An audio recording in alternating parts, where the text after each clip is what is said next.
Meskipun seribu tangan manusia Gereja Sitri Pemulihan Kupang mempersembahkan Soul Care, renungan untuk memelihara jiwa kita di dalam firman Tuhan. Selamat mengikuti.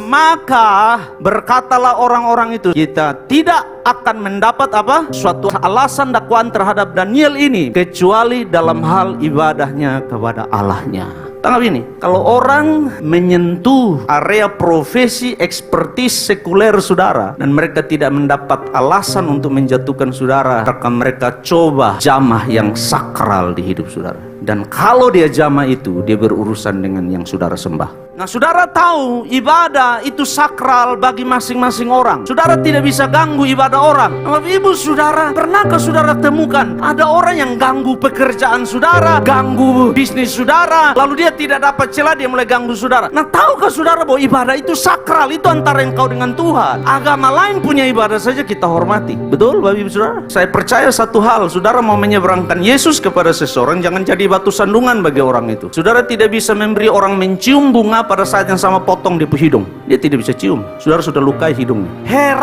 Herannya orang Kristen yang tahu orang hari Minggu beribadah, hari Minggu ada jam 7, 10, jam 5, masih ada jam pelayanan. Dia tahu, bukan dia tidak tahu. Dia tahu persis. Justru dia sengaja bikin kegiatan kerja di itu jam, menjadi alat iblis untuk mengganggu pelayanan orang. Lupa bahwa sebenarnya saya harus mendukung hal yang sakral dari seseorang. Itu antara dia dengan Tuhan. Tanggap ini baik-baik. Alkitab bilang mereka tidak mendapat dakwaan apapun, lalu mereka mulai ganggu ibadahnya Daniel. Mereka sudah tahu, bukan tidak tahu. Mereka tiap hari tahu Bapak tua ini 3 kali sehari berlutut berdoa menghadap kemana? Yerusalem. Alkitab berkata dia naik ke atas, ke rumahnya di tingkap atas yang terbuka menghadap ke Yerusalem. 3 kali sehari ia berlutut, berdoa serta memuja Allahnya seperti yang biasanya dilakukan. Daniel bilang begini, mau masuk gua singa masuk, saya tetap akan menyembah Allah. Itu yang disebut membangun komitmen. Kalau saudara ingin Tuhan bela hidup saudara, saudara ingin Tuhan ada di pihak saudara, saudara ingin Tuhan jalan bersama saudara, pertahankan komitmen saudara. Untuk apa komitmen dibangun? Komitmen dibangun untuk diuji. Kalau saudara tidak punya komitmen, maka ujian datang saudara tidak rasa apa-apa, karena saudara tidak punya komitmen. Komitmen dibangun sebelum ujian,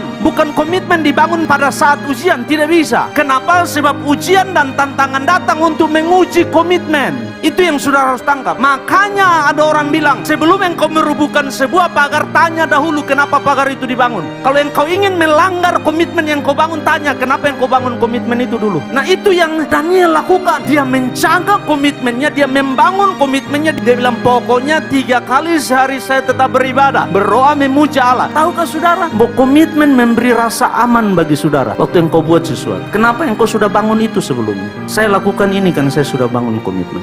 Engkau bangun komitmenmu, engkau bangun ibadahmu, engkau bangun penyembahanmu, sehingga waktu datang ujian terhadap ibadah penyembahanmu, engkau tahu bahwa saya sudah bangun komitmen di sini. Dan setiap komitmen pasti ada konsekuensi.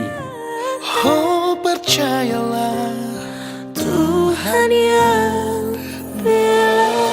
Demikian renungan Soul Care dari Gereja Sitri Pemulihan Kupang. Tuhan Yesus memberkati.